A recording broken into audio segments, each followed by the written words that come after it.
quedó establecido entonces que los señores fiscales delegados gozan de autonomía gracias a esa ley orgánica, la Fiscalía General de la Nación, que les da su independencia. Esto para que el doctor Gaona pueda, por lo menos esa preocupación, que no esté tan presente, porque ellos no van a tomar decisiones que autónomamente no estén convencidos que son violatorias o ilegales de alguna norma superior. Ellos actúan dentro de la legalidad y actúan con la independencia y la autonomía que les da esa ley orgánica de la Fiscalía General de la Nación.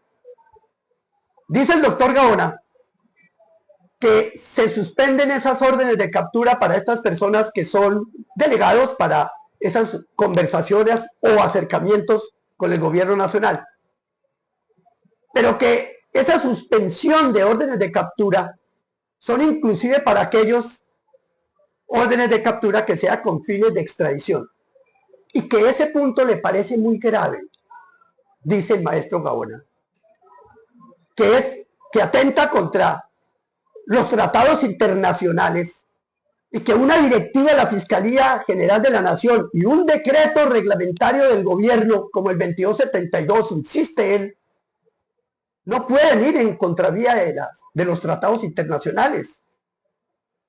Ese creo yo es el segundo punto de los varios señalamientos que hace el doctor Gaona a esta directiva de la Fiscalía General de la Nación. Bueno, primero que todo, yo no sé si el doctor Gaona supo, era el 12 de febrero de este año 2025, que habían dos miembros representantes de las disidencias de la FARC en diálogo con el gobierno, en acercamiento con el gobierno en Bogotá. Creo que fue en un hotel, estaban con los delegados del gobierno y llegó el CTI y los capturó.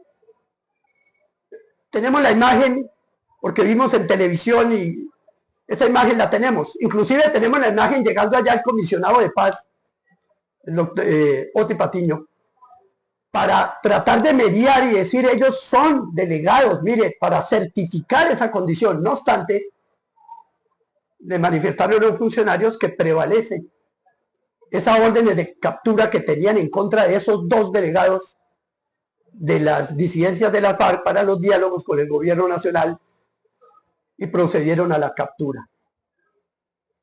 No sé qué piensa de eso el doctor Gaona. A mí particularmente me parece que no es serio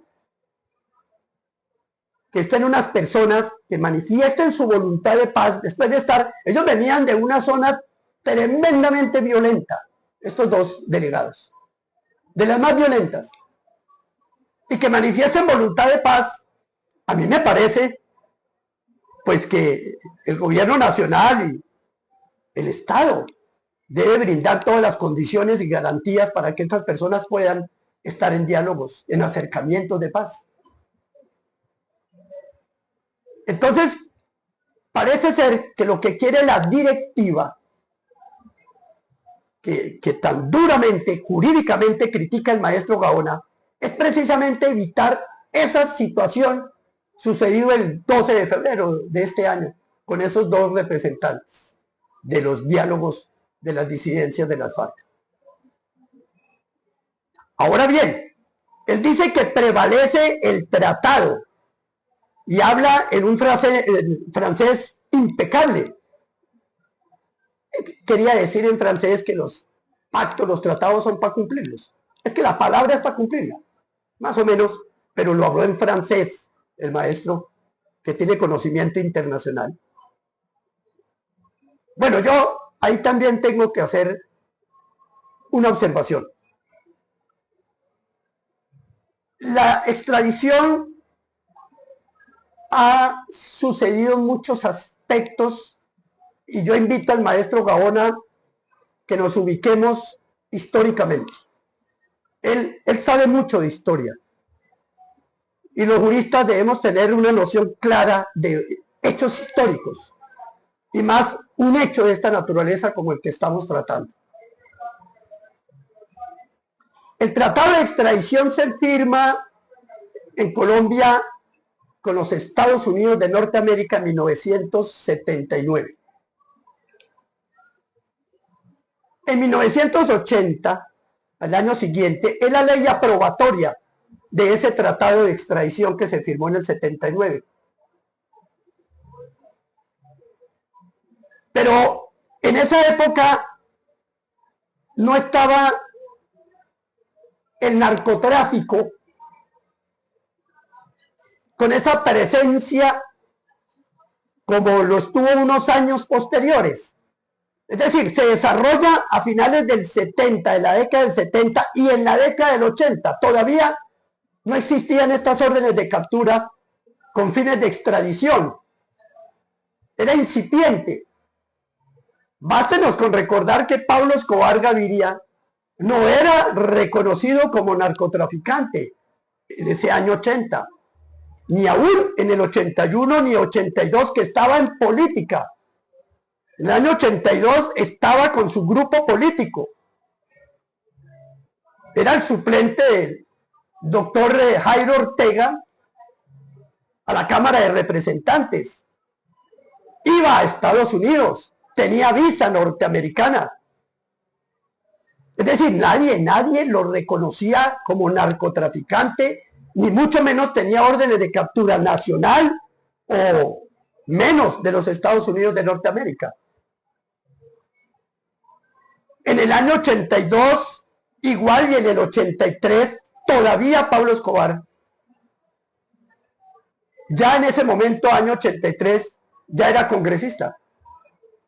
En las elecciones de 1982, para Cámara, y en mayo de 1982, Presidencia de la República, él participó activamente. Y en calidad de suplente del doctor Ortega, quien ya había estado en la Cámara de Representantes, quien tenía la experiencia política, y también Pablo Escobar, porque él ya tenía su movimiento político, tenía experiencia en política, de tal manera que podía hacer la suplencia perfectamente del doctor Ortega ya en la Cámara de Representantes. Belisario Betancur gana esas elecciones de 1982 y por principio, por filosofía, por convencimiento, él manifiesta que no va a extraditar colombianos.